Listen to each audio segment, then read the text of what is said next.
Hi and welcome to our first Environment Matters for 2024.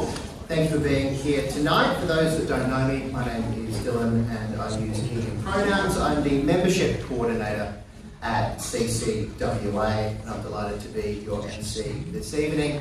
It's a fantastic turnout and it's so great to see so many of you here in Boorloo for this very important event. So many passionate people in the room that care so deeply about our environment.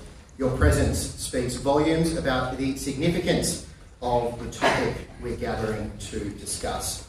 Tonight we'll be delving into the potential threats posed by the proposed changes in the Cook Government's environmental policies. We aim to shed light on these changes, providing a platform for an informed discussion where valuable insights will play a pivotal role. We are very privileged to have Daniel Garlett here to welcome everyone here to country. Thank you so much for being here, Daniel.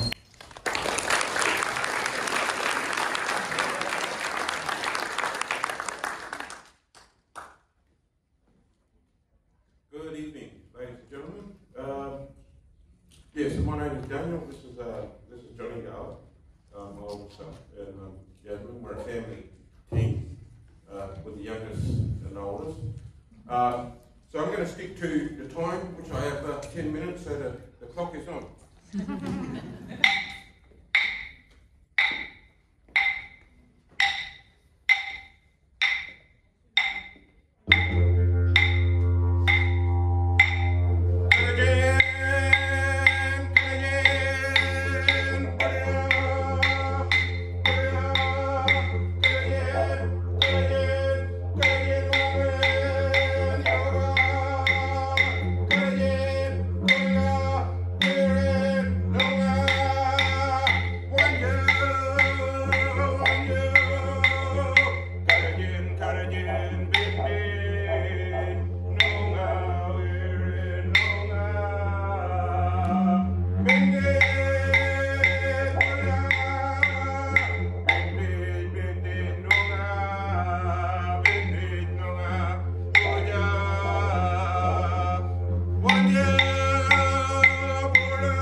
So in that welcoming song, I'm not only welcoming the ladies and gentlemen and the children. I'm singing about that, but I'm singing about the future generations, and I'm singing about the past, my spiritual connection to Booru, where I am now, and our waterways and everything that has survived that was taught to me up until probably about 20-something years ago when everything started changing. So for myself personally, I see a lot of changes in this lifetime, in my lifetime, and that's what's scary. I'm in my late 40s, and personally see those changes in a rapid succession over a quick period of time is extremely alarming, and it's something that we as human beings, we all need to play an active role in shaping a better future around our environment, in particular around protecting the environment. I've been battling against native tribal and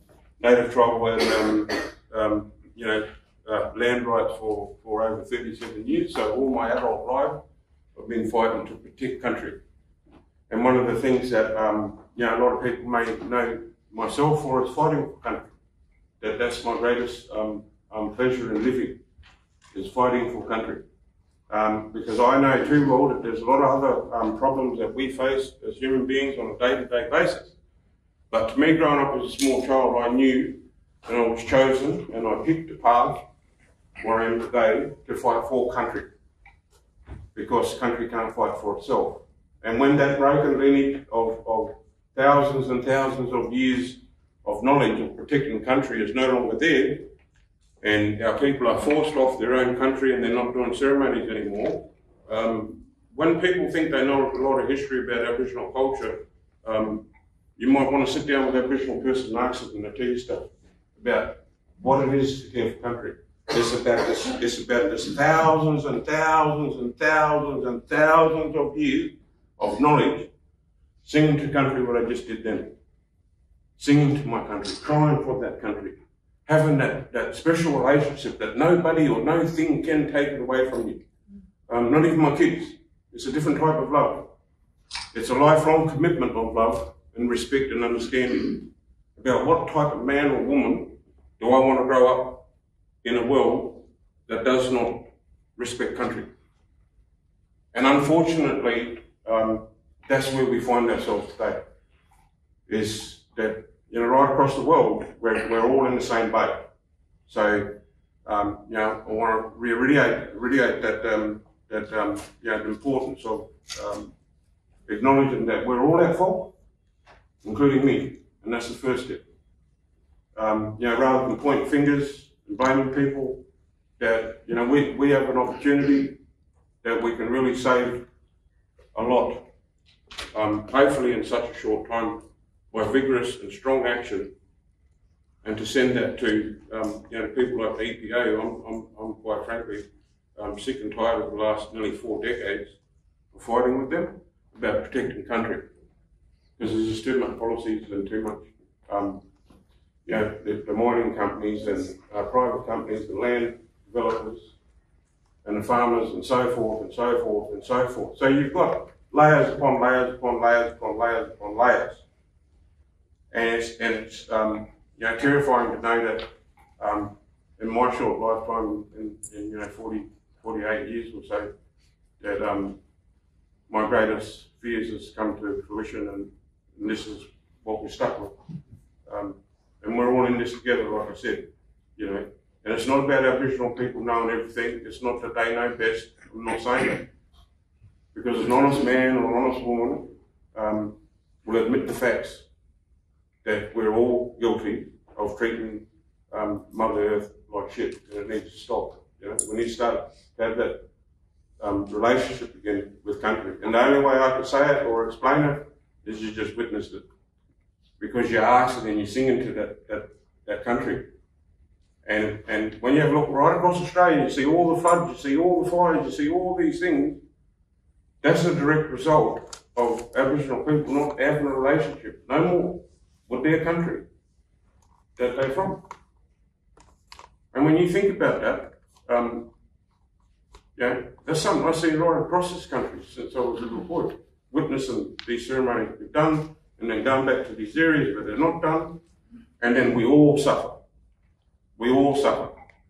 You know, all of Australians will suffer because of the lack of love or respect in giving such sacred things as ceremony. To sing and cry for country is extremely important. There's nothing that I can think of any better than that, apart from, you know, getting rid of the greenhouse gases and having a lot more trees. If you guys seen where I live, you'll see the perfect example of what tree canopy is all about. Because all my neighbours are back off onto a national park up in the hills, so up at Mount Missouri, and there's trees everywhere, only on my property. So the neighbours always bugging me about cutting them down, and I'm like, no way, the trees stay, you know? And so I'm bringing in the wildlife, you know, I'm bringing in all the cockatoos, I'm bringing all these endangered species into my property. And that's one small thing of you know, what we can do. There's one person that can have a positive impact on our environment. It's just simple things like that. Yeah, and I just thought that was worthwhile sharing that with you. So, if Johnny wants to say a quick couple of words, I think you've got a minute or two, Johnny. Yeah, no, so good, thanks for that, Dad. But my name's Johnny Garlett, I'm proud Wodge up Ballon Newark man. What Dad said there, that's absolutely awesome. You know, having that relationship with country. That's why I take my shoes off when Dad's doing that, because when I play the Ecological, I feel the vibrations in my feet. And in particular, it's wood, and I'm sure everyone else in the stream would have felt that too. So that's just something that I love doing. But pretty much to shine a bit of hope, a bit of light within the youth, but also for the absolute trailblazers that's been you know, out in our communities grinding. That's so inspiring. I'm a part of the Youth Advisory Group. I'm part of the First Nations Youth Advisory Group, so I work directly with Minister Anne Ali. But there we do have a Youth Advisory Group for climate change, and as a First Nations member, we've actually developed a partnership with the Climate Change Youth Advisory Group. So just adds a bit of hope, a bit of glimmer, a bit of glitter on, or a bit of magic on it really. You know, we have a youth panel. We have a lot of young kids, a lot of teenagers, young adults like myself. This is something that's absolutely growing out of nowhere. We didn't learn anything in terms of climate change in school. So now in terms of school curriculum, universities, right up from the top of the hierarchy all the way down, we can absolutely smash it with what's been happening in not only in this country but also around the world. Climate change affects us all. So just to put a bit of hope in you guys, this is something that we are taking seriously for the youth, because at the end of the day, this is going to be our fight that we're going to have to face. So we are going to be working very, very closely with government organisations to really fix this issue. Because for me personally, action speaks louder than words. We're not just talking about it, we're actually doing positive things about it. I think that's why, you know, from the youth, from my perspective, it's an absolute honour to be on this panel, because I'm actually the only representative from the state. So I kind of feel like with Dorinda Cox, you know, people like Brad, we have absolute role models and mentors for us. And you know, I couldn't thank them enough for what they're doing for us. But at the end of the day, this is going to be our fight. It's going to be my sister's fight. She has many years to come, but this is something that has to be taken seriously, and it will be taken seriously. So other than that, on behalf of myself, my father, my community, thank you guys. Stay cool. It's going to be a hot few days.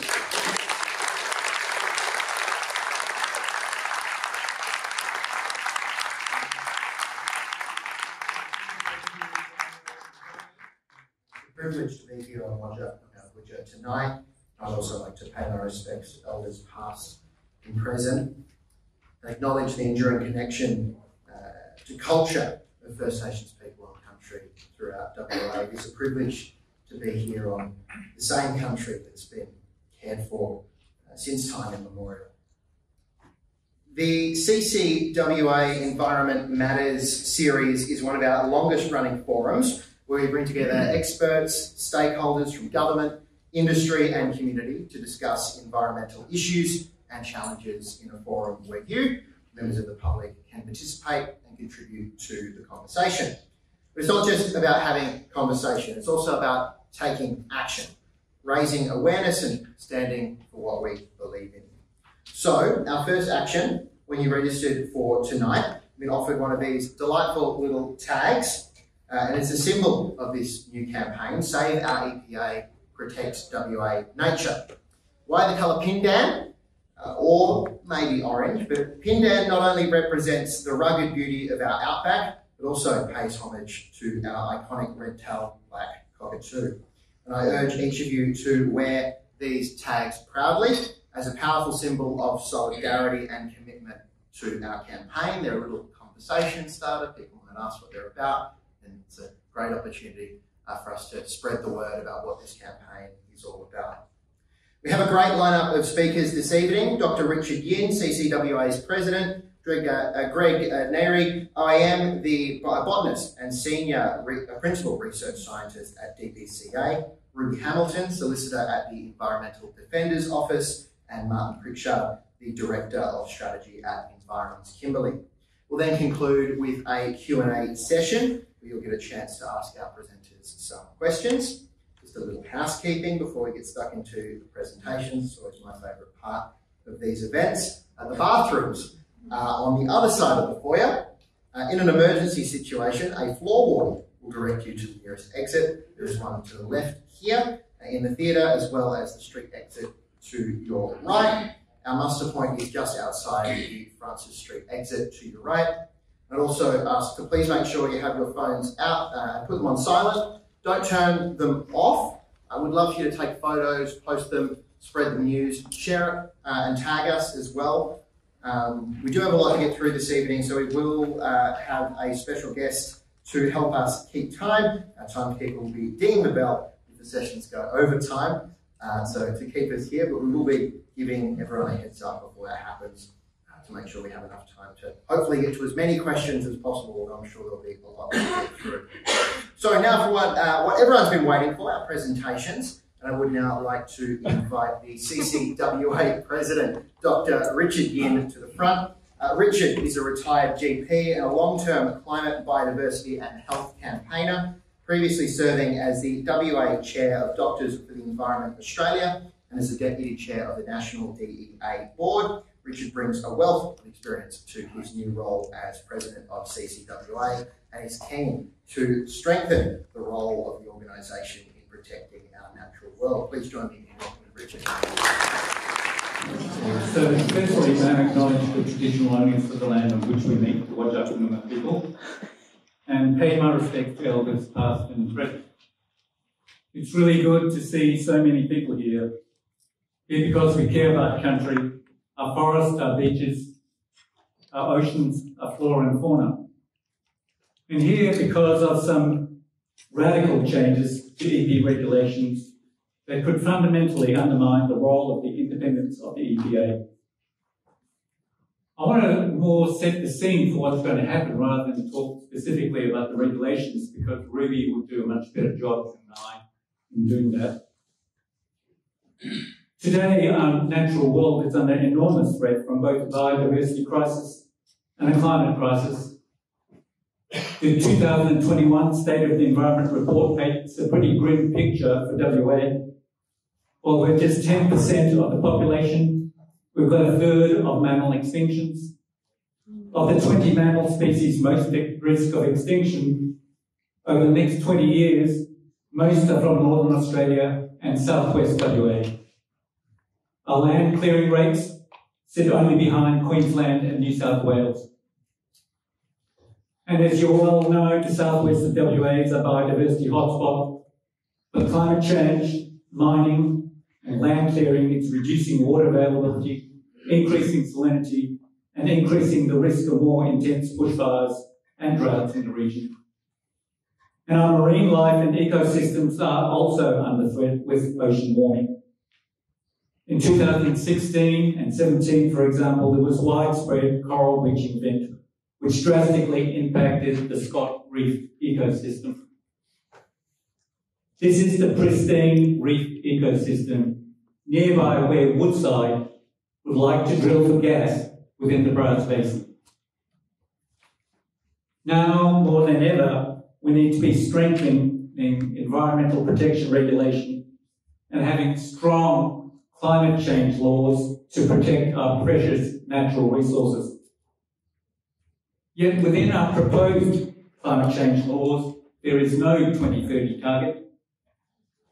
All other states have a target ranging from 30 to 75%. There are no mandated interim targets. There's no oversight from a scientific independent authority. Our emissions are actually rising, not falling, and currently sit above our 2005 baseline. So where is our accountability to future generations to do our fair share? As a community, we have a right to have a say in environmental decision making.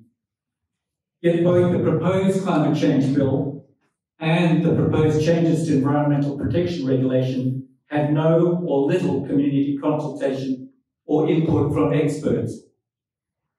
And public consultation is absolutely critical if the public is to have trust in government. Undermining trust undermines democracy. And just because the government enjoys a substantial majority, it still needs to be listening to and accountable to the community that it serves. And I think that's the crux of the matter, and what is really most concerning for me. And as a community, we need to make our voices heard and push back on the lack of accountability from this government. Accountability to the people who elected them, to the science, and to the well-being and rights of future generations.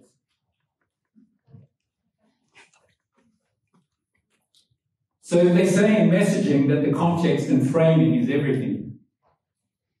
So I was at a breakfast meeting with the business community when Premier Cook announced the changes to environmental protection regulation, spoke of fast-tracking new green energy projects, alluded to German backpackers signing petitions in Exmouth as being the cause for delays in environmental approval. So it appears that a line in the sand is being drawn by the government. And as a movement, I don't think we can be backing down on this fight. Premier Cook and the resource community needs to hear clearly from us that the role of the EPA is not to be a lapdog of industry, but the watchdog for our environment and that which makes our state so unique. Fundamental to protecting nature is a strong and independent EPA. Over 50 years ago, Conservation Council WA campaigned for the formation of the EPA. And so we're here today to ensure that it continues its role and empowered to protect nature.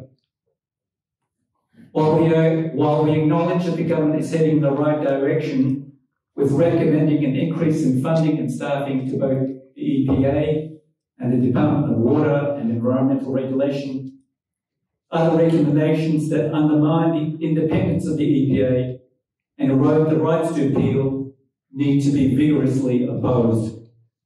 And the government needs to be consulting and engaging with us.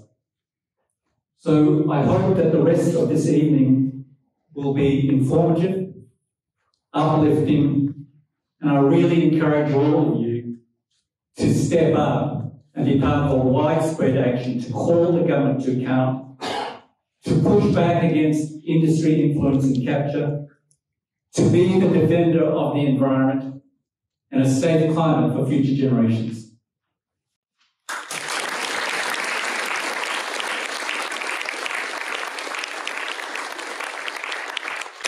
Thank you, Richard. And if you have any questions for Richard, you'll be able to ask them during the panel Q&A. And next up, we have Greg Keighery. Please join me in welcoming Greg.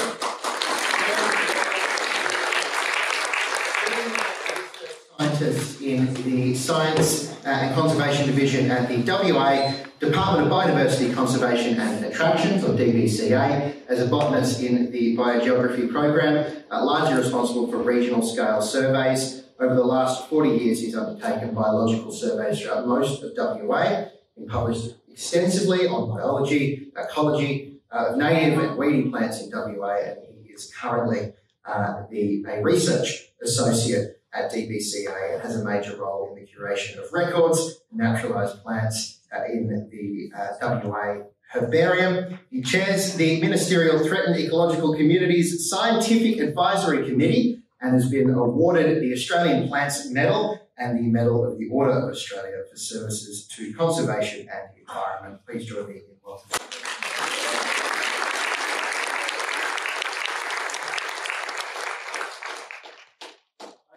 I'm basically here because I've been around for so long.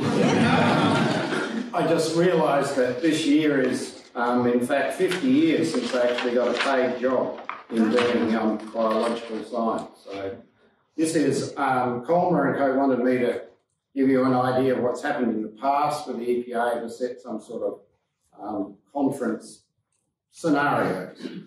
When I started in 1974, the focus of the EPA in many ways was on protecting the common. They were doing the system reports for setting up conservation reserves throughout Western Australia. In those days, there was no one department. There were 3 fisheries and wildlife national parks and forestry, so there was really no overview of what was going on in WA. It continued under Bush Forever and Bush Plan. You probably know about Bush Forever for the metropolitan region. Unfortunately, this has ceased.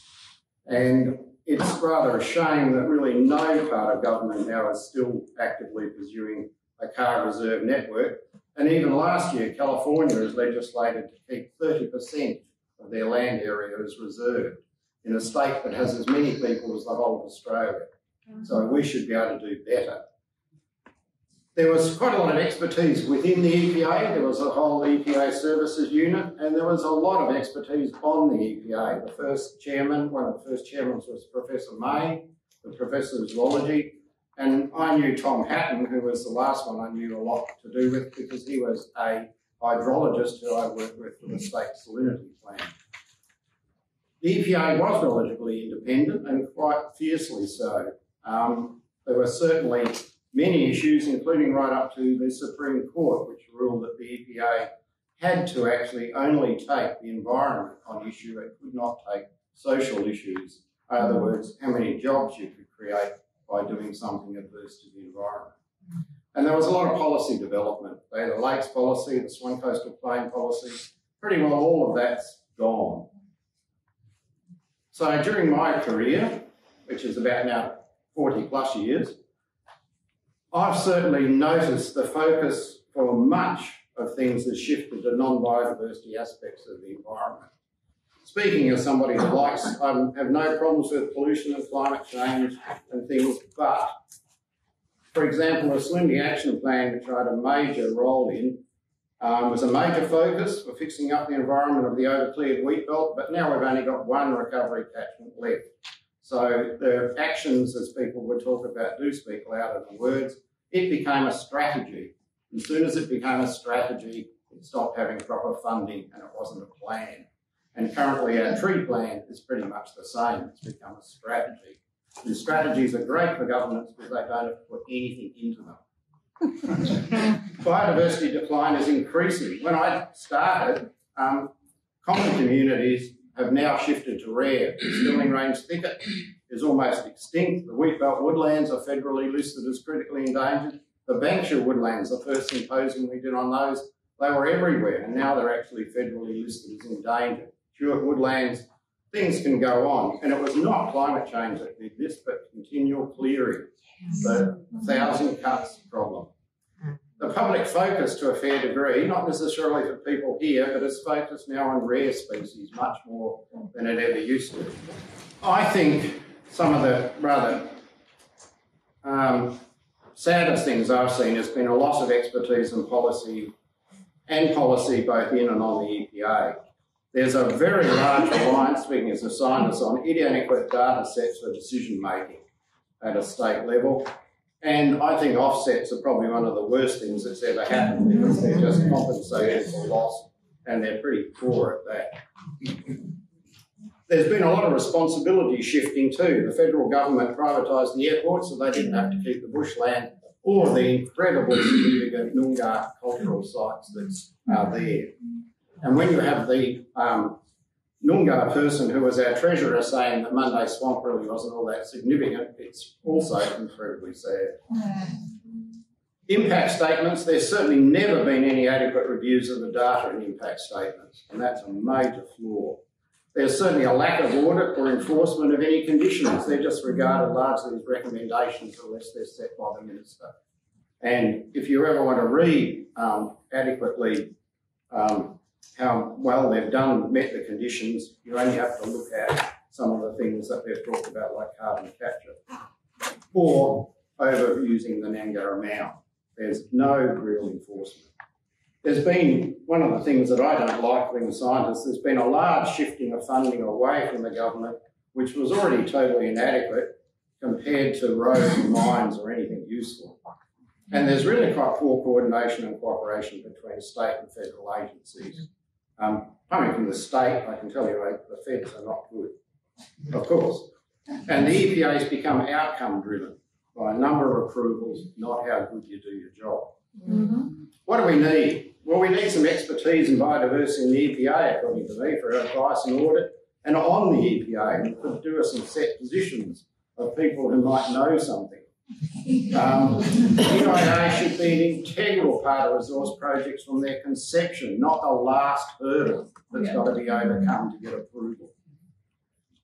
There should be more use of unlikely to receive environmental approval. That used to happen with the EPA projects. And when you think about things like the borough, that with the Aboriginal rock art alone, that should have got one of those. And all submissions or data for projects to the EPA should be public and not commercially in confidence. After all, we actually, as the public, own the land. We are actually the custodians, like the Noongar people and us, of the land. The commercial projects don't own it. We've got to get adequate funding, not just positions to actually tick off things, but adequate funding for expertise. And they need an expert advice panel, I think, on EIA, so there's some sort of peer review of the data in it. So the needs, the EPA KPI should not be the number of proposals approved, but the numbers adequately assessed.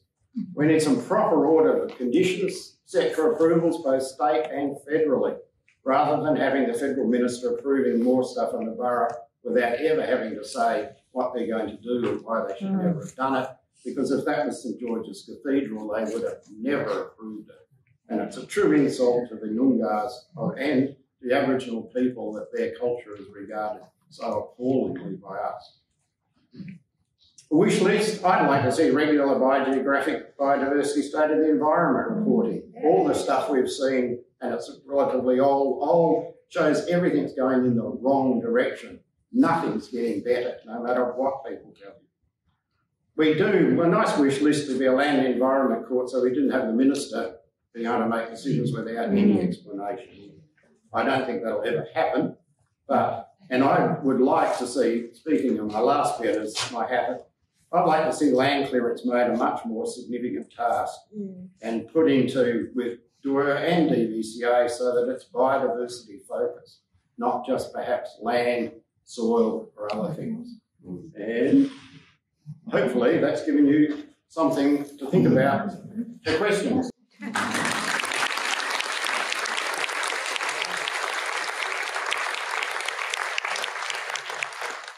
Thank you, Greg. Next up, we will hear from Ruby Hamilton. Ruby is a solicitor in the Safe Climate team at the Environmental Defenders Office. At the EDO, Ruby has provided legal advice and representation on a range of matters in WA and across Australia, including uranium mining, forestry, cultural heritage and fossil fuels. Ruby is based in EDO's Boorloo, Perth office. Great to have you here, Ruby. Please welcome Ruby.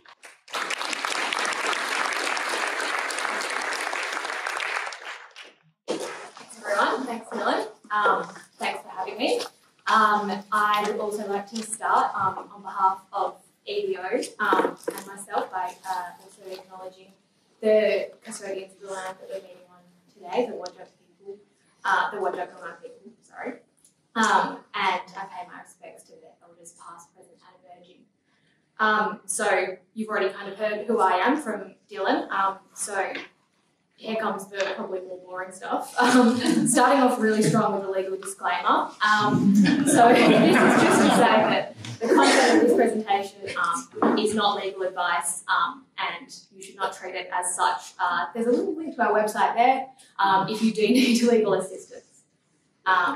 And to just quickly start off with a little bit about the Environmental Defenders Office. If you're not familiar with us already, we're a community legal centre specialising in public interest environmental law. And we have staff based across Australia and the Pacific, with offices in every state and territory. So I'm obviously based here in WA. You can go onto our website and there's a copy of our latest annual report, and there's plenty of information there about what we do.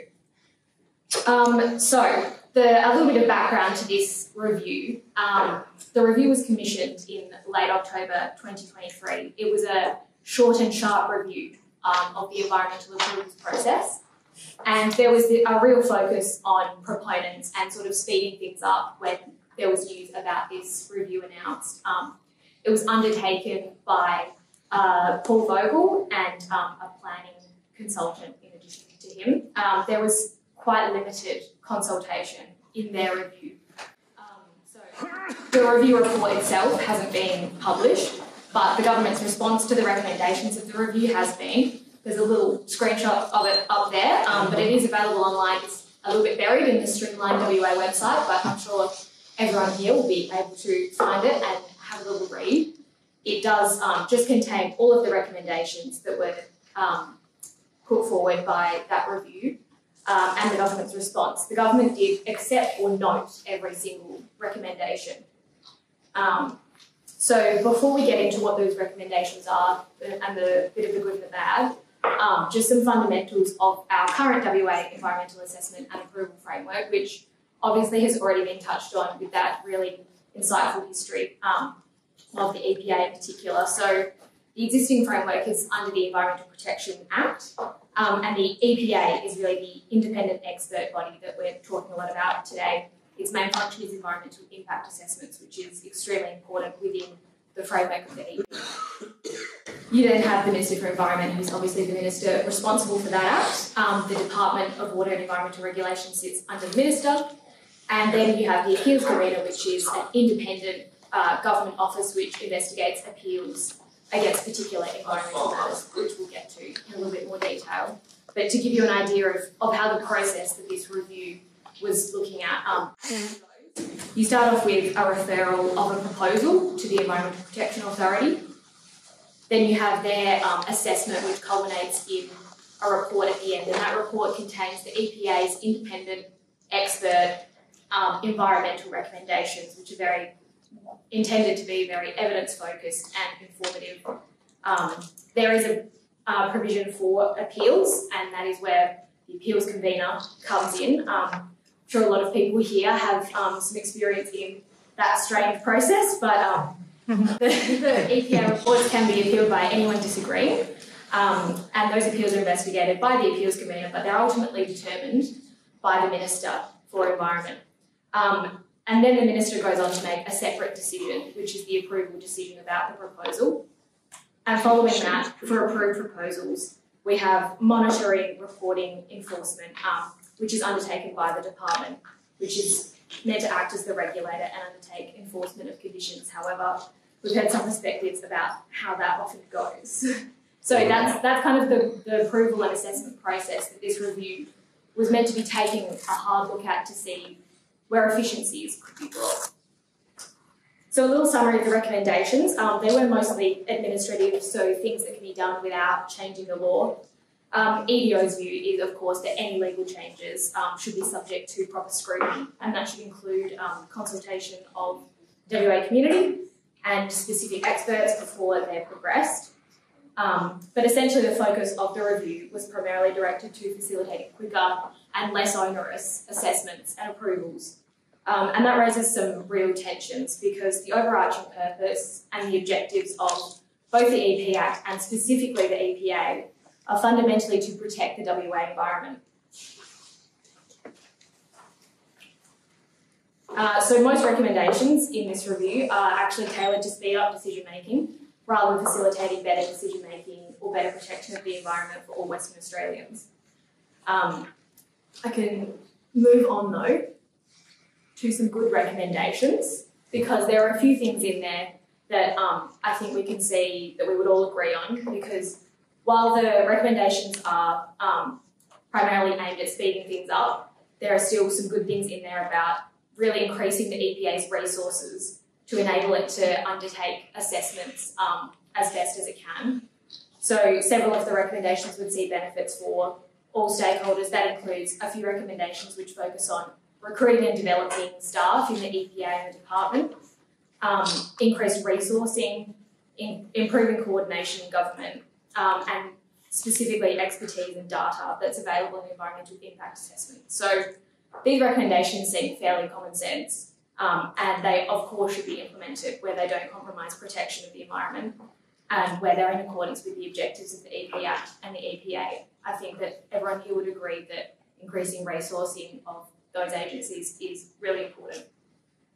However, there are some very concerning recommendations, and I'll go through these in a little bit more detail because I was really struck by the sign over there, our right to know, participate and challenge, because that existing process does have those rights. They might sometimes be limited and sometimes be not exactly what you want in practice, but we can see some really concerning recommendations coming out of this review that would really compromise those rights. So the first recommendation is really buried in there. It's recommendation 36C that I'll talk about.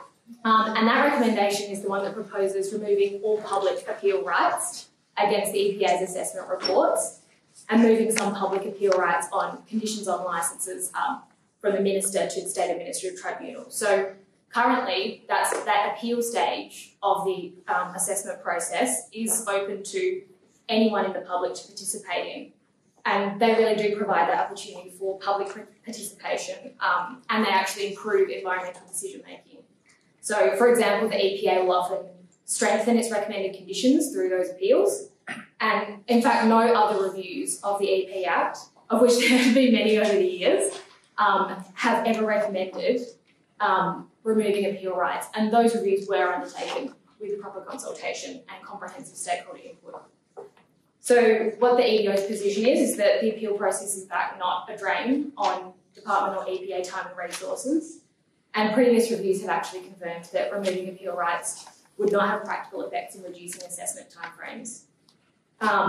There are some nuances around whether the current appeal system could be improved and potentially whether, ideally, that wish list, the Independent Environmental Court or Tribunal, is absolutely the best practice for environmental merits appeals.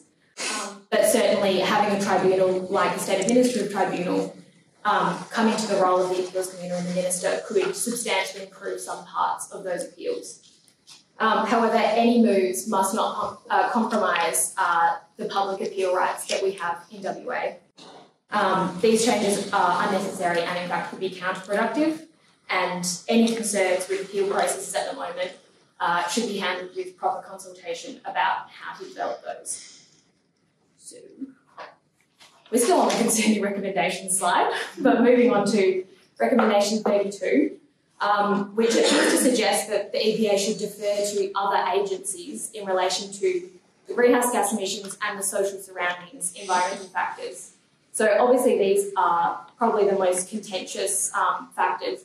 There are of course other extremely important factors such as the nature factors and biodiversity. However, these two factors are where the EPA considers climate change and cultural heritage. So limiting the EPA's remit to assess and make recommendations on those very important environmental factors serves only to hamper informed decision making by the Minister and proper regulation. So the EPA, with appropriate resourcing and technical expertise, should absolutely retain its full functions in respect of those environmental factors and, in fact, all environmental impact assessment in WA. Now, the third concerning recommendation that I want to focus on is recommendation 38. And now that recommendation, again, I am focusing on climate here, but I'm a climate lawyer. This recommendation directs the EPA to defer to the Commonwealth's safeguard mechanism instead of undertaking its own assessment and recommendations pursuant to the objectives in the EPA Act. So, as I'm sure lots of people here will be completely aware of, the safeguard mechanism is a federal policy which is intended to bring down the emissions of large emitting facilities in line with the Commonwealth's emission reduction commitments. The safeguard mechanism is absolutely not directed to the protection of the WA environment, and that is the purpose of the EPA Act and the objective of the EPA. And the WA government has already implemented its own climate change and greenhouse gas emissions policies, however inadequate they might be at the moment. But they should absolutely retain their own regulatory powers to deliver on those policies as they change going forward.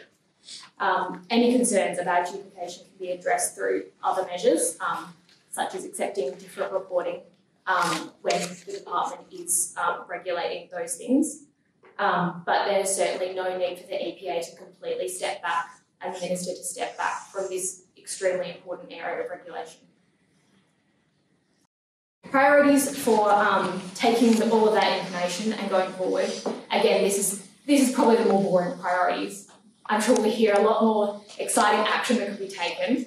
But the first thing is, obviously, we understand the review didn't consult any stakeholders other than industry. So, for example, there was no opportunity for public comment, nor does there appear to have been any targeted consultation with First Nations communities, technical experts, environmental organisations, and those members of the public that we know have substantial expertise. Given the role of environmental impact assessments and approvals that relate to the protection of the environment and those places that we as the public hold, and a public asset for all Western Australians, EDO considers that public participation is a democratic necessity. Input from technical experts, including environmental organisations, is absolutely necessary to ensure a highest quality review of these important processes.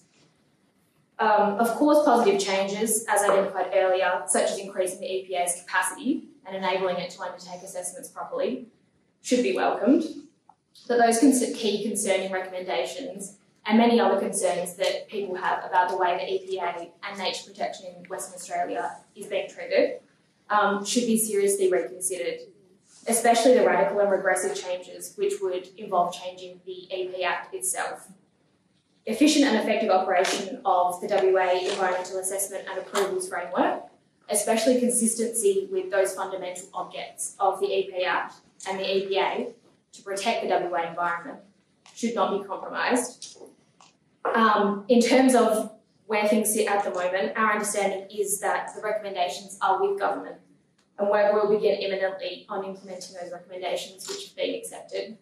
And so it's really great to see everyone here committed to fighting those recommendations that are concerning and making sure that any changes as a result of this review are properly undertaken with an understanding of the priorities of the community and the need for environmental protection.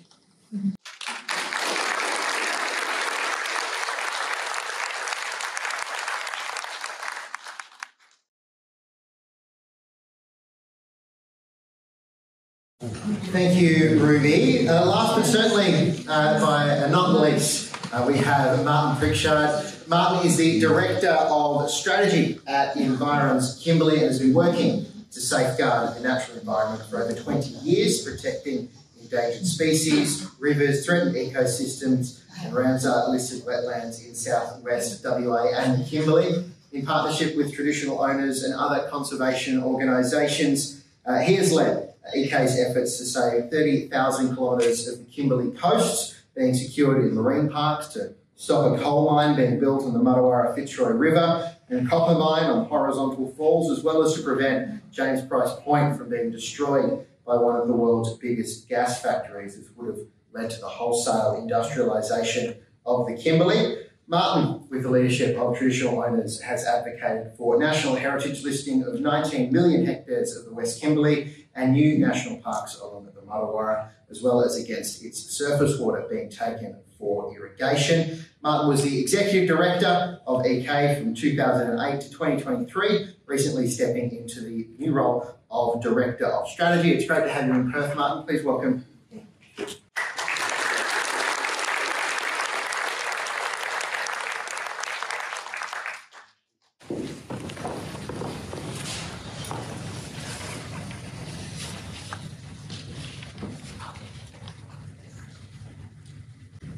you very much. I'd like to acknowledge the Whadjuk people as well and their custodianship of the land here that we're on, and the fight they've had for the past almost 200 years. Still here, still fighting, and it's great to be here with a lot of people supporting that.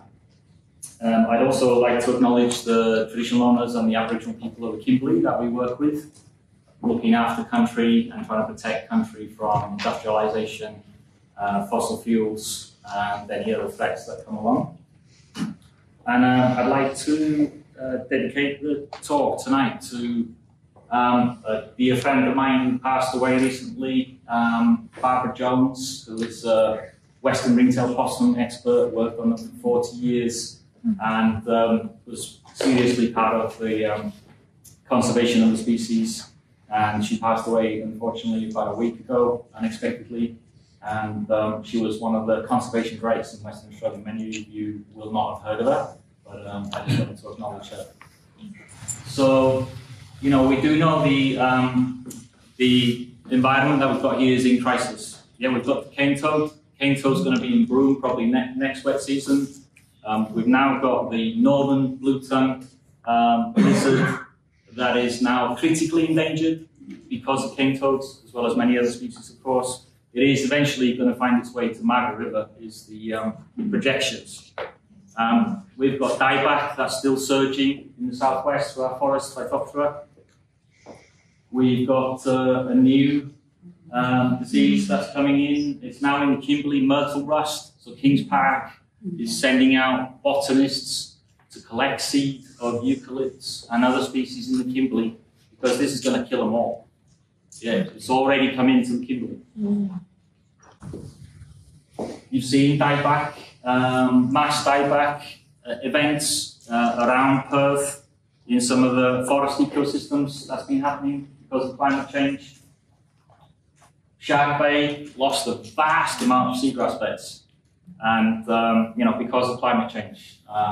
It was mentioned on the coral bleaching event at Scott Reef in 2016. I was walking along Broome intertidal zones and seeing coral bleached in Broome in 2016 as well. And obviously last year we had the biggest floods on record in Western Australia, and Pritchard crossing affected over 1,000 people. Many people lost houses. We lost significant area of Dangu, Geeky Gorge, washed away in incredible floods, and that's exactly what is projected for the future. And in fact, for Fitzroy Crossing, the Bureau of Meteorology and CSIRO are projecting that by 2090 there will be 225 days over 40 degrees in Fitzroy Crossing. Just think of that, you know, these 40 degrees days that we're getting in Perth at the moment. That's nearly 8 months of the year would be over 40 degrees if we keep burning fossil fuels as we are now. So, can you think of a worse time in history to be dismantling the EPA? No. I can't, to be honest with you. It's it just confounds any logical thinking or any care for the planet. You know, really, why now?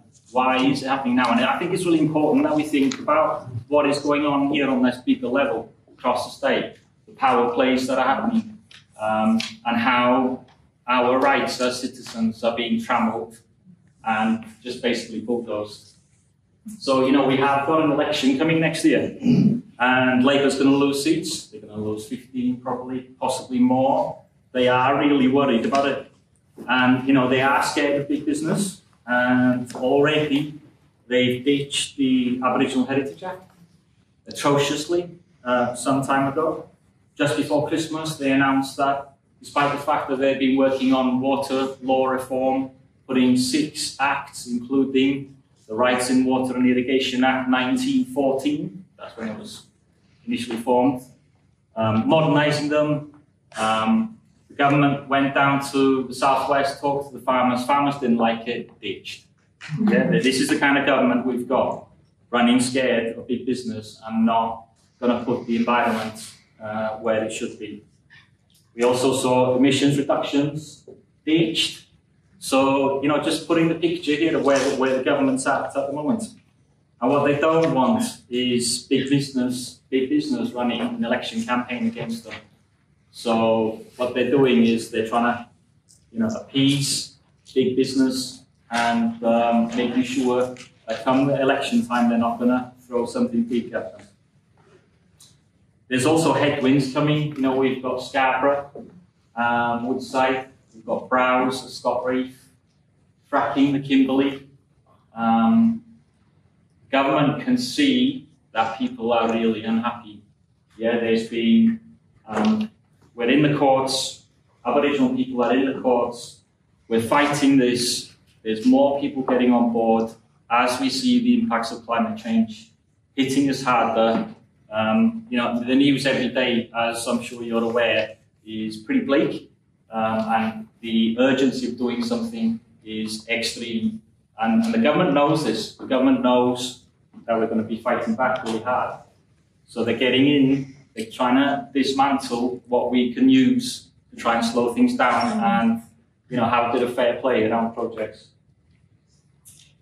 So I just had a quick look yesterday, and I was trying to figure it out, and then I've just been flat out with other stuff, and I thought I've got to really look at this properly. And so here's a bit of a timeline. Have you heard of the Green Web and the mysterious $318 billion? But you haven't, have you? I hadn't until yesterday to look at this properly.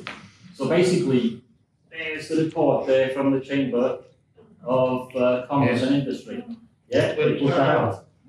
And what they said was there's $318 billion of projects sitting with the EPA right now. And I went, bloody hell, that's a huge amount of projects. I've never heard of $318 billion worth. So I had to read, it's only 32 pages.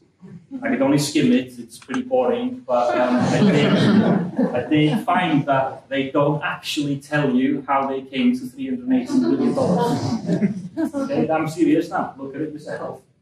And what they said was, we run a lot of businesses and industry, and we tallied it all up on the back of an envelope. And there it is. So they released that on the 25th of October last year. Next day, what do we got? Yeah, the Premier is ordering a review into the EPA. And there's a few recommendations in there that Rudy's talked about. Yeah, so they've grabbed some of the recommendations from the Chamber of Commerce and Industry and did this review. Then we had Reese Whitby come in on the 17th of November. So that was a bit of probably what I'm guessing is Rio's on the phone or Meg O'Neill's on the phone going, hey, where's that review? And, on the 17th of November, Reese Whitby's calming the horses. He's going, don't worry, it's coming. It's looking good. And then on the 12th of December, we get Roger Cook announcing this dismantling of the EPA, and I thought, that's not bad for 7 weeks. God, we've been fighting the Fitzroy for 28 years, fighting to protect it. So it just shows you what you can do, and what it signals to me is that this is a strategic, targeted campaign to knock out environmental legislation and turn the EPA into something very different. And the next day, after the Premier announces it, we get this on the front page of the West. Collusion between big business, the media, and a compliant government. It really is a sorry state of affairs, but that's what we've got. Yeah, that's what we've got. And Kerry Stokes obviously owns the West, billionaire. He's got a massive compound in Broome, 25 people working full time there, and he's there 2 weeks a year, flies in on his private jet. He's got interest in oil and gas, beach energy. You never see any statements that the owner of this paper has a conflict of interest because he's got a huge amount of shares in oil and gas companies. He's trying to clear 250 hectares at the moment for irrigation right at the beginning of the Keep River Road. We appealed it. That probably hasn't helped things. not very happy about that. But so yeah, well, I mean, what does it mean? You know, I think it's actually one of the biggest tests of the environment movement in a long, long time. Yeah, the government's thinking, you know what, we've got an election in a year's time, we've got big business with us, we've got the West Australian, they're our trumpet. These greenies, let's give them a bit of a test. You know, let's see how much they're going to push back. I honestly think that that's some of the thinking that the government has. It's also going to be the biggest test of the McGowan and Cook rhetoric around protecting the environment in Western Australia and emissions. You know, is that really, is there any truth to that? Don't answer that question. And I guess it leads to the point of, you know, are we going to be a petro-state, or are we going to be a global nature and biodiversity icon? Because at the moment, the fossil fuel industry is just running rampant. We're holding them back in court cases. We've got campaigns happening, but they're pushing really hard. And Meg O'Neill and Woodside are going to squeeze every last molecule of gas out of every basin that they have to make that last bit of profit, despite what's happened to the rest of the world. Take my word for it. And yeah, you know, does WA Labour, do they think that we're up for the fight?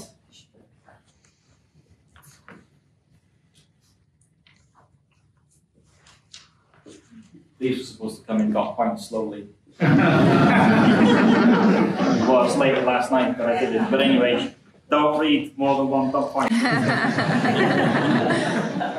No, seriously though, yeah, if we don't fight back as hard as we ever have now, you know what they're going to do? They're going to be bringing more changes to the EPA. They're going to be weakening more legislation. They're going to make it easier to clear land. They're going to be spending less on the environment. Unless we push back now, we're going to be facing even more problems in terms of what we can do to protect the environment. And you know, the message is really we have to get organised. We have to be more organised than we ever have been. And I'm really heartened by the fact that there's now going to be a significant resurgence in the energy and power of the Conservation Council. We've got fantastic people like Pritchard and Giz Watson. There's Sophie McNeil there and Tim and on the board. And we're going to have Jess Beckling as the new CEO of the Conservation Council.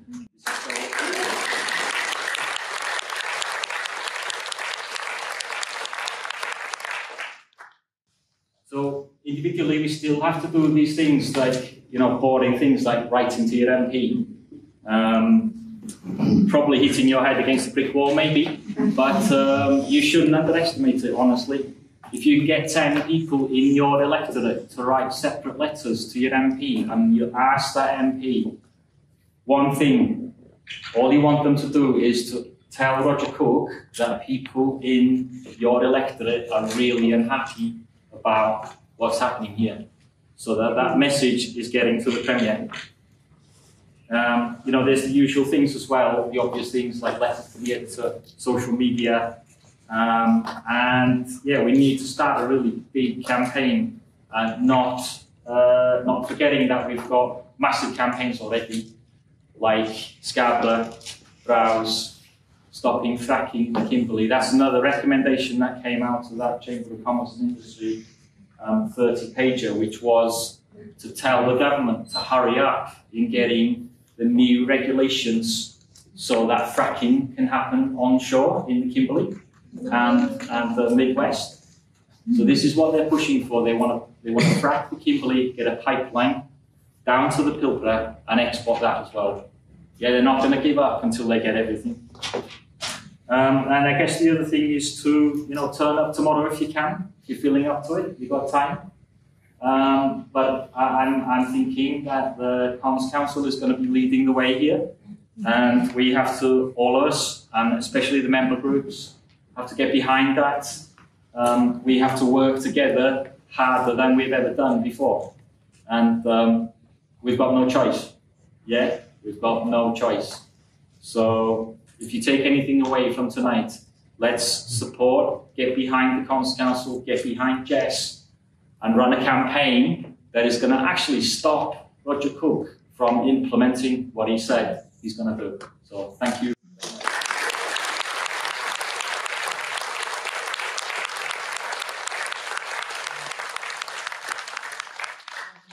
We are now going to be opening things up for the Q&A. Head on back down. So I would like to invite our speakers back up to take their seats.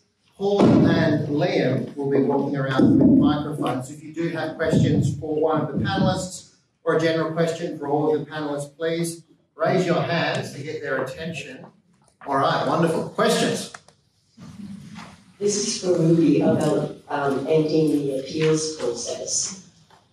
How can they do that? Because for those of us who are dealing with Perth Park right now, we've been dealing with the appeals community, and they've all told us their jobs are gone. So how can they do this? And they're saying they're gone. Yeah, that's definitely a scary thought that even the people inside that office see these recommendations as being taken really seriously by the government, because, like I was saying, it is the first time that something like this drastic has been recommended in relation to the appeals process, which we know has lots of flaws. I'm sure you've experienced them participating in the process.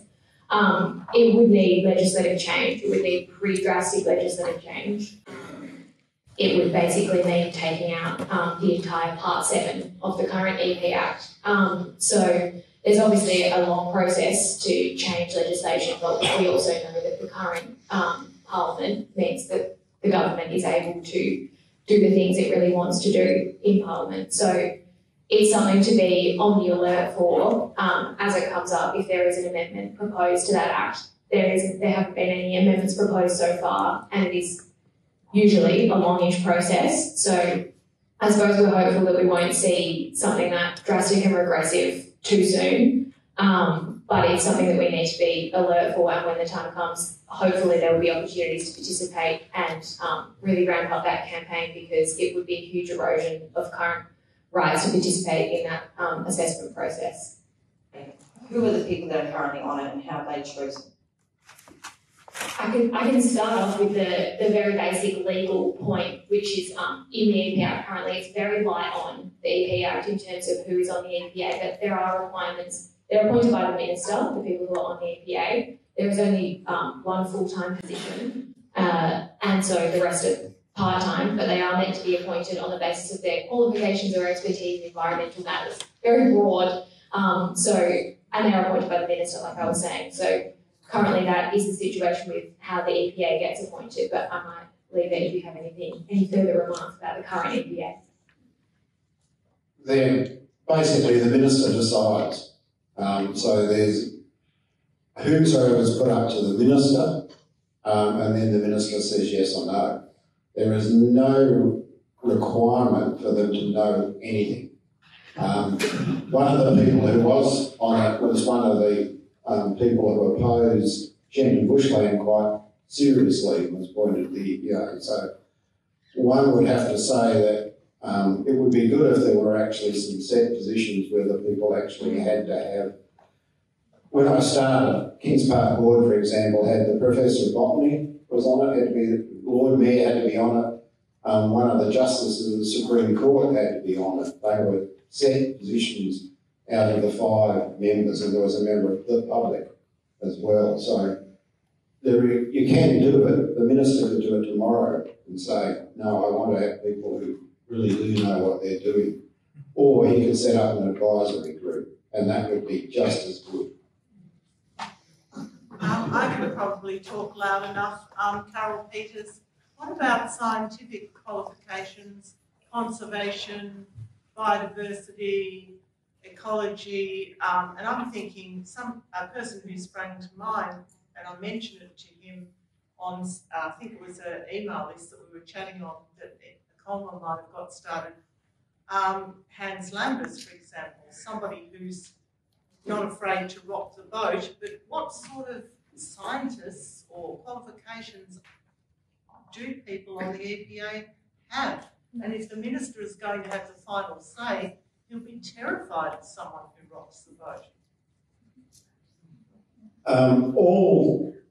Because of the Westminster system, all advisory groups do actually report to the minister, because theoretically under the Westminster system, the minister is responsible for the departments and the part of the Act that they run. So you always have to call for people to be nominated to the minister. While we have a Westminster system of government, there really is no way you can actually have a system of overruling the minister. You may set qualifications for the people who come in. It would be unlikely, for example, if you were a legal section, that you would have people like me on it. It'd be more likely to have someone who might know something about the law. So it would be nice to think they would do that. But you've got to remember we are a Westminster system of government, and the minister is the responsible person. What hope have we got of having a land and environment court in WA? I know there's one in New South Wales and the States. Well, the man for Gosnells, who was going to be our environment minister, if you remember, in the election, said it was a good idea. And I notice he's retiring this year without ever making it into the cabinet. Yes, certainly wish list material. It's something that the EPO has advocated for a while. And I mean, I know that there's only so much you can say about lawyers advocating for more courts and tribunals. Obviously, we want the work. But it's certainly best practice. New South Wales is a great example of a land and environment court. And I know that there was a private members bill put forward in the last parliament by Diane Evers for a land and environment court in Western Australia. So you can go and have a read of that legislation. I believe it's based on the New South Wales Land and Environment Court. Obviously, we don't have one. But there are other examples in other jurisdictions, such as the Queensland Land Court. There's also a South Australian Environment Resources Development Court. And several other jurisdictions also have generalist tribunals that include environmental matters.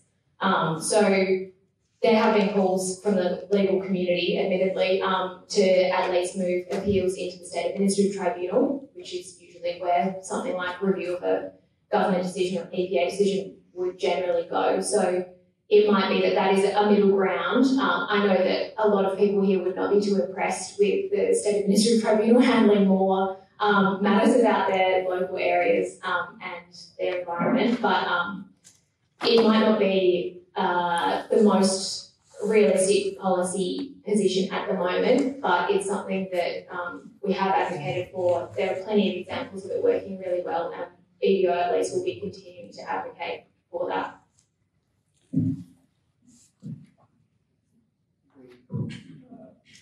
I mean, some of the reasons why I'm here in this position is partly because I've been largely focused on climate campaigning. And the problem with climate campaigning is you look over a 20-year history where there's a lot of sense that scientists have been trying to put forward, really sensible ideas, really critical science to try to inform decision making. And over 20 years, the emissions have continued to rise, irrespective of the amount of evidence, the weight of evidence, the sense making in it. So it's sort of got me a bit tired about trying to make sense out of all of this, or trying to argue from the basis of what's sensible, because it doesn't seem that anyone wants to listen to them. So the only way that I actually think about these issues, and there's some really great ideas, there are really some really important ideas that we have here. But if we're going to win this fight, it's not going to be on making sense. It's going to be on the fact that we have more power over a vested interest group that has a substantial amount of power. So what does it take to mobilise this community, the whole of WA, to engage on issues that we cared about before? So that's what it is.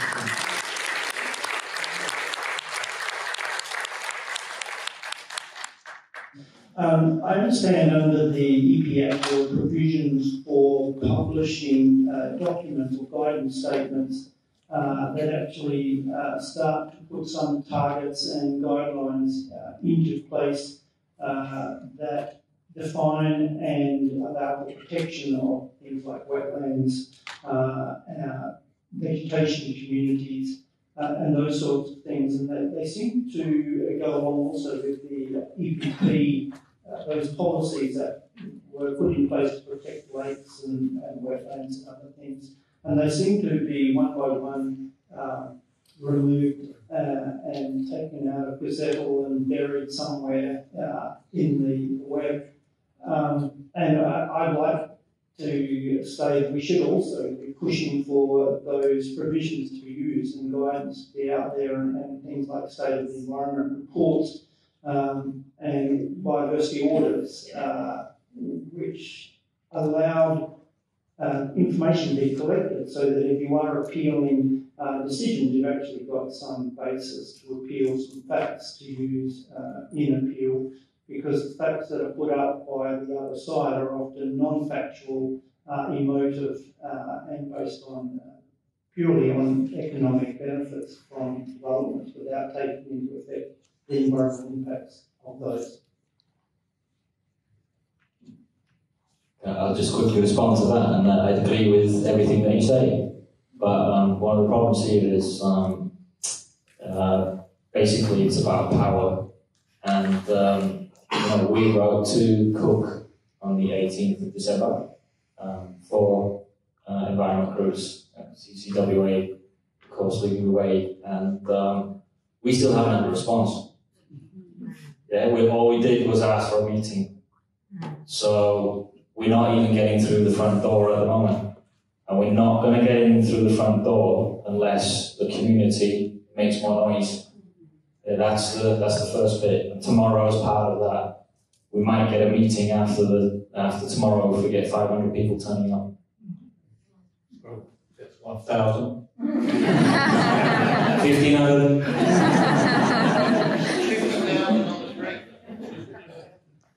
I'm in full support of everything I've heard.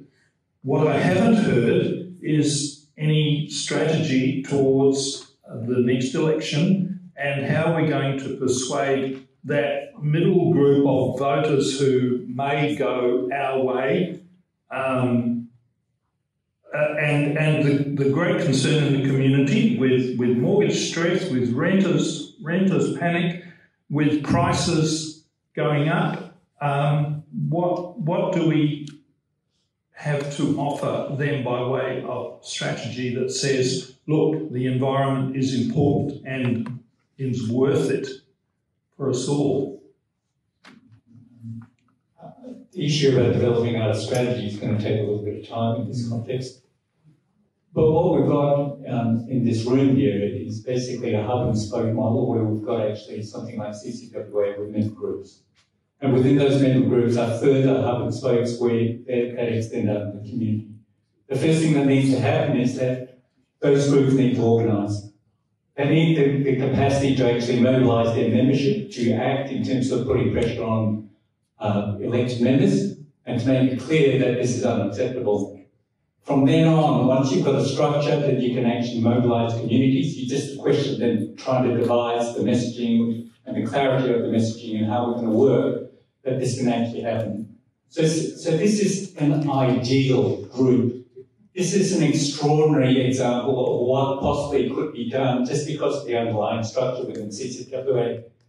But it requires everyone to organise.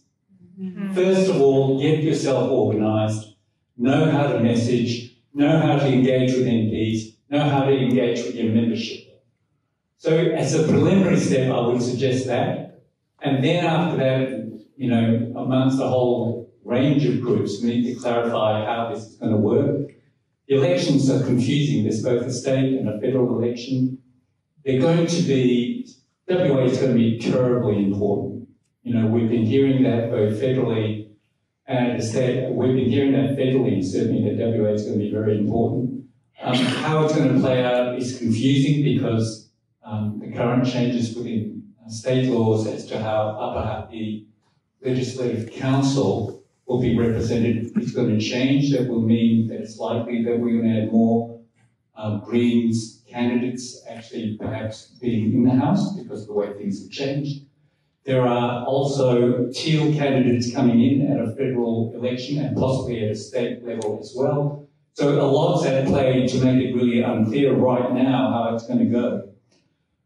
But organisationally, it stays the same. You have to organise. You have to be able to organise and then mobilise. How do you feel about that? By doing that, it's not enough anymore to sign any petition, because you should still sign one, okay? But I say that because you could be a German backpacker, right? Okay? But seriously, it is about the ballot box, and you do need to communicate with your local member. I know a lot of you do that on a daily, sometimes twice a day basis, but a lot of you don't. So seriously, write to your local member and ask them a question. Ask them, do you support these changes? And secondly, ask them for a meeting and take 3 or 4 people from the electorate with you. That's not the whole strategy, by the way. That's just one thing we can do right now while the strategy is developing.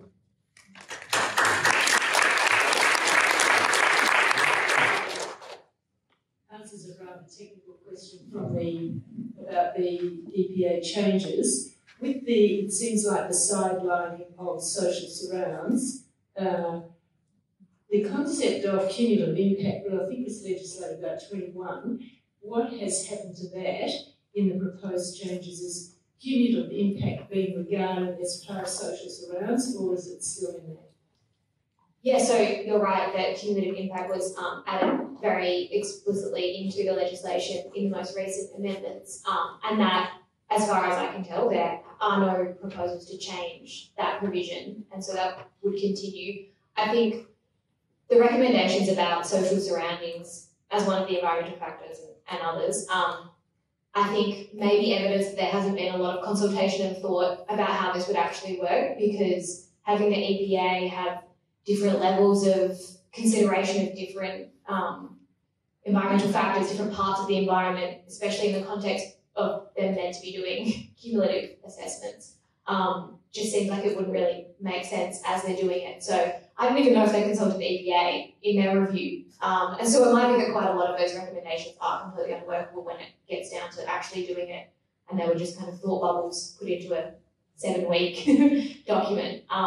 So I think that's a good question, and one to keep a lookout for in EPA reports as they come through and as the recommendations start getting operationalised, however that might be, because they obviously would need to change the law in order to take out something like cumulative impact, and there so far isn't any proposal to do that. I think one thing we've got to be really careful about is the fact that we don't end up getting projects that are going to cause an enormous amount of clearing sold to us as being good green energy projects that are exporting this stuff out of the state.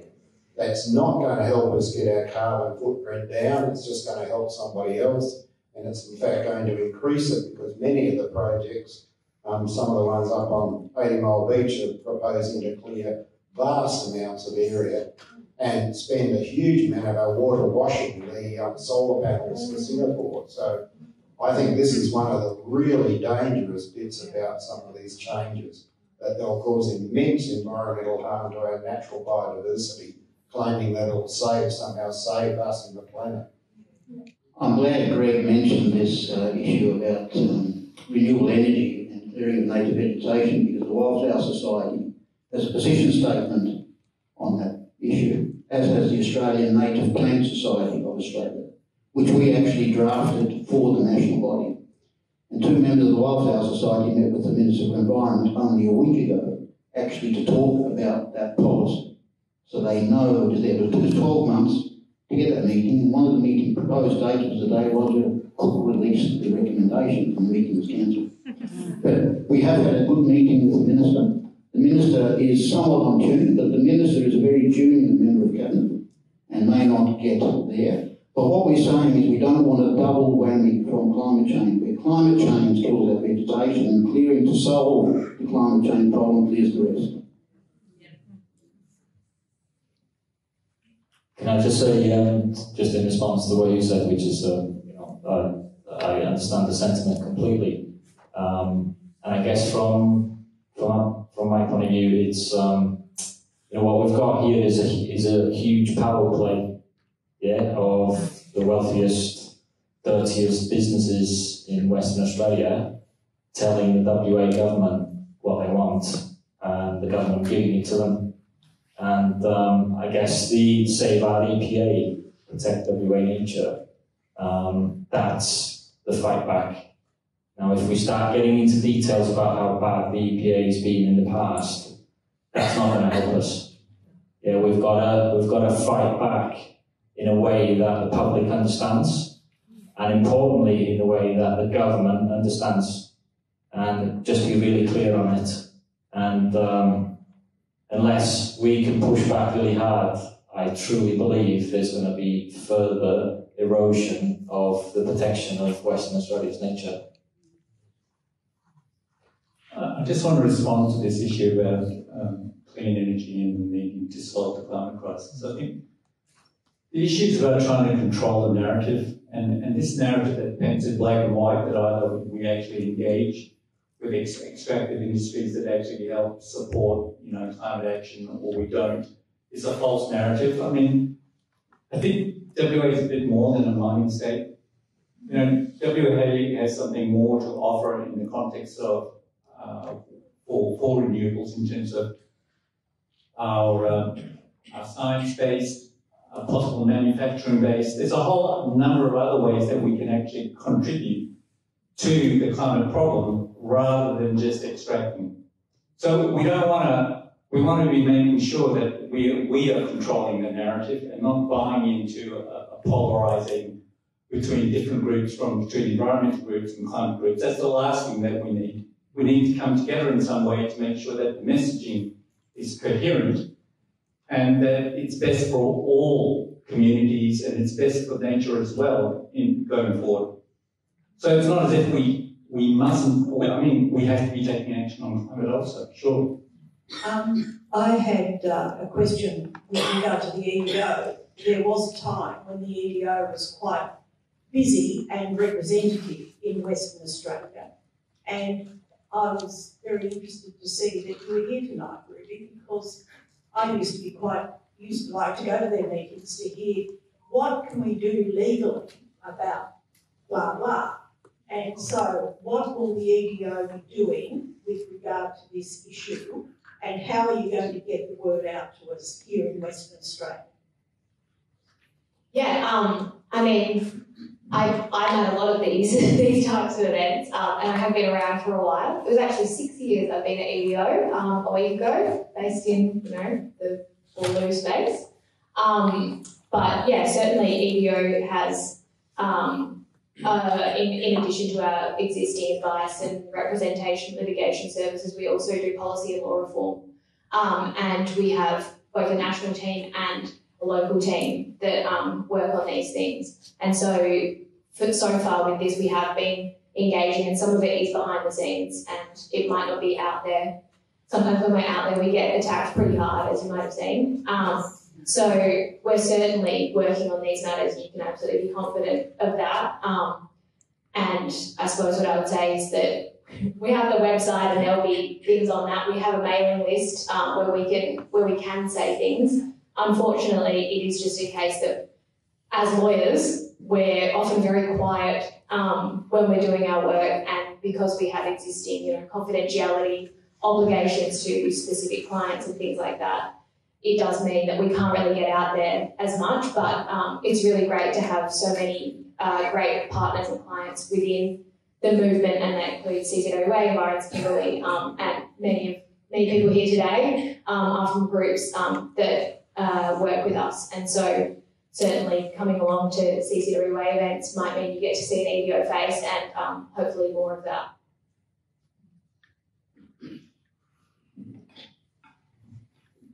Richard, you talked about organising and acting, and Martin, you talked about Labor under the threat of losing 15 seats at the next election.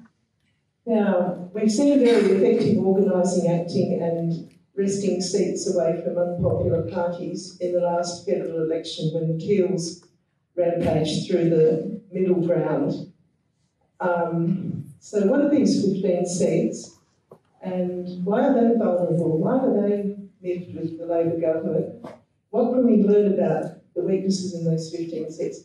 And can we use the Kathy McGowan, who was the original teal, I suppose, in Independent? They have quite a good method, I think. Can we learn from them instead of having to reinvent the wheel with a new organised action model? Yes. I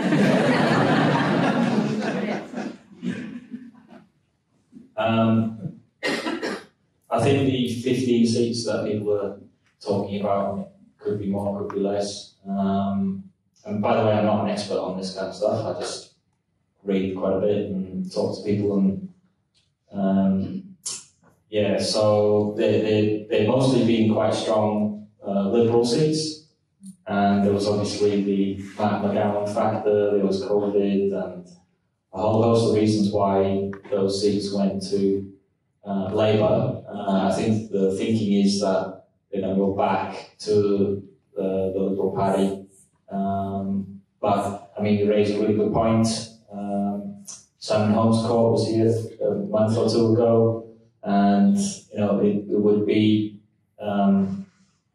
good to see a different kind of candidate, I guess, in some of those seats where they are very conservative but care about the environment. How should you go to Richard? In the last federal election, I remember thinking some of the early group that even before Kate Channing was actually decided on, there were actually groups meeting beforehand. So it wasn't that Kate Channing was there and everyone complicated the random. There were community groups out there talking, were really unhappy with what's going on here, and there was only maybe a handful, a bit more, just talking it out, going, what are we going to do with this? Because this is not the situation that we actually want, right? And from then, and advertising, in the local newspaper, that's how they did it. Advertising in the local newspaper, they go, does anyone understand? Okay, that's how it was, and I think they got 2 candidates. Fortunately, Kate was one of them. The other candidate was actually very good, possible, nowhere near as good as Kate has proven to be. But that's how it started, right? It started with community coming together to decide that this wasn't good enough. That's all we're asking. We're asking that you start engaging and thinking as community, what am I going to do about this situation and how am I going to organise myself? And then we could only hope that things come together in a way. And things are a little bit sometimes fortuitous, but it doesn't go anywhere without taking the first step.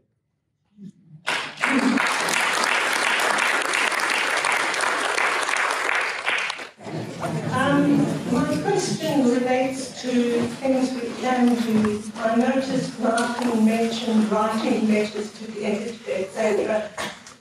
Has anybody, including members of the panel, any suggestions as to how to get our concerns about the effect on the environment and this sort of issue? How do we get into the major press in this state? Oh, I've got an idea on that. I'm sort of well known for speaking up for West Australia. Carol Peters, if you haven't noticed, and I rocked the boat. Now, you need to be quite kind to the West. And if you can work in a bit of a compliment somewhere there. Thank you for this article you produced on this. And watch out, do not give criticism, because I did that the other day and I said to myself, you'll never get that one in. The other one is make a campaign. We did it with logging, and WAFA, Wilderness Society, CCWA, I think I was sending around, they were sending around, and we got about 17 or 20 people writing in on this one thing that Paul, oh my God, Murray was saying about logging, and that we needed the sawdust in the bottom of chook pens, and if we didn't keep logging, we'd lose that sort of thing. So we got about 8 letters in because we had this campaign. You've got to give a bit of a compliment, make some points, keep on this topic and get in there. The other one is go to the Post if you're in that area. The Post is the most balanced, wonderful paper with an editor who's been there since the beginning and he's fair and he gives everyone a voice. And also there are regional papers, but the times are difficult because Times papers are linked to the West. So rally people up, give a bit of a compliment, keep it short, keep it really great to read, you know, and challenge a bit, but be careful, okay?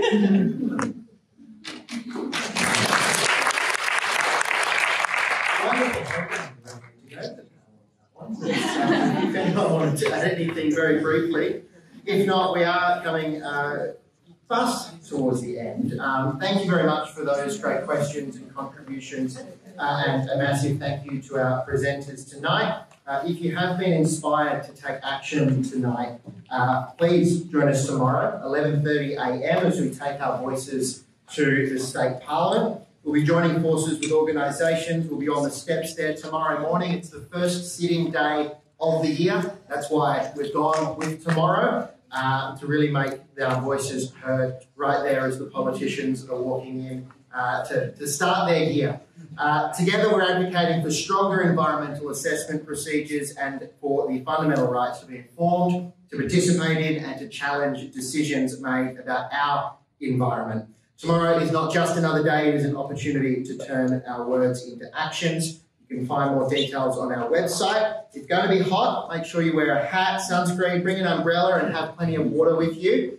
We also invite you to bring your favourite West Australian animal or plant to the rally, whether it's a stuffed toy, a drawing or a placard, even dressed as your chosen creature or flora. Probably not bring your favourite animal. You could, I guess. My favourite's a saltwater crocodile, but we won't be doing that one. But bring that along. But please spread the word. It's 11:30 tomorrow. Obviously, people are going to be working. It's the time, but it is that first day those politicians are going to be walking through the door. Remember to wear your Pindan badges with pride and hope they might spark curiosity in others to learn more about what we're standing together to save our EPA and protect WA nature. We've got a website, web page set up on the CCWA website for you to sign up for more information on this campaign as we build it up over the coming weeks. ccwa.org.au/EPA. Should be easy to remember. ccwa.org.au/EPA. Thank you for your passion, your commitment. We're going to make tomorrow's rally a resounding success with each and every one of your help, and we will keep you updated and posted on the campaign and other actions throughout the year. Our next Environment Matters Forum will be on April 23 on the very hot topic of burning matters. Why changes to prescribed burning are needed. Please join us for some short films and a discussion from a scientific, cultural and historical perspectives about issues of current prescribed burning policies and practice. Keep your eyes on your emails and our website for more information on that, which will be coming up soon. Make sure to follow us on the social media. You can keep up to date on Facebook and Instagram to keep up to date with everything we're planning and organising. CCWA proudly hosts Environment Matters series as a complementary to events throughout the year. We are only able to do this with your help. If you have value this evening, please consider donating via our website to enable us to keep hosting these important events such as this one. And a big thank you to those in the room that have already donated. We are very grateful for your support. Thank you again for our speakers, our fabulous event coordinator, Sarah, for putting this event together, and to all of the CCWA.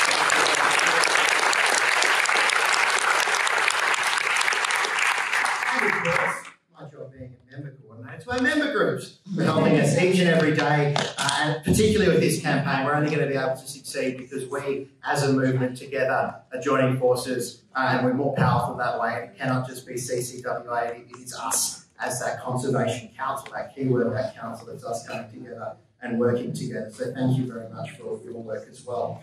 Now, before we head off, we are going to get a group photo. One last request for you all. We are going to gather here at the No, we're just going to stay in the group, that's right. So we're going to stay in the group, we're going to hand out some placards, and Rachel is going to, if everyone could stand up, that would be wonderful.